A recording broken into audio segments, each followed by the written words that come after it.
2024ஆம் ஆண்டிற்குள் இந்திய இராணுவத்தை உலகின் அதிநவீன மற்றும் ஒருங்கிணைந்த சக்தியாக மாற்ற பாதுகாப்புத்துறை அமைச்சர் பாதுகாப்பு படைகளின் தொலைநோக்கு 200ஆம் ஆரம்பத்தியேழு டிஃபென்ஸ் ஃபோர்சஸ் விஷன் 200ஆம் ஆரம்பத்தியேழு திட்டத்தை வெளியிட்டுள்ளார். இத்திட்டம் வெறும் ஆயுதங்களை மட்டும் நம்பியிருக்காமல் ஏஐ, ட்ரோன்கள், சைபர் பாதுகாப்பு மற்றும் விண்வெளி தொழில்நுட்பம் ஆகியவற்றிற்கு முக்கியத்துவம் அளிக்கிறது. இனி இராணுவம், கடற்படை மற்றும் விமானப்படை ஆகிய மூன்றும் தனித்தனியாகச் செயல்படாமல் ஒரே சக்தியாக இணைந்து செயல்படும் கூட்டு நடவடிக்கைகள் ஜாயிண்ட் ஆபரேஷன்ஸ் இதில் உறுதி செய்யப்படுகின்றன.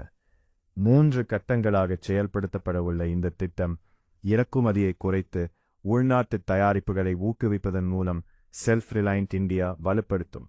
200ஆம் ஆரம்பத்தியேழு இந்தியா ஒரு அசைக்க முடியாத இராணுவ சக்தியாக திகழும்.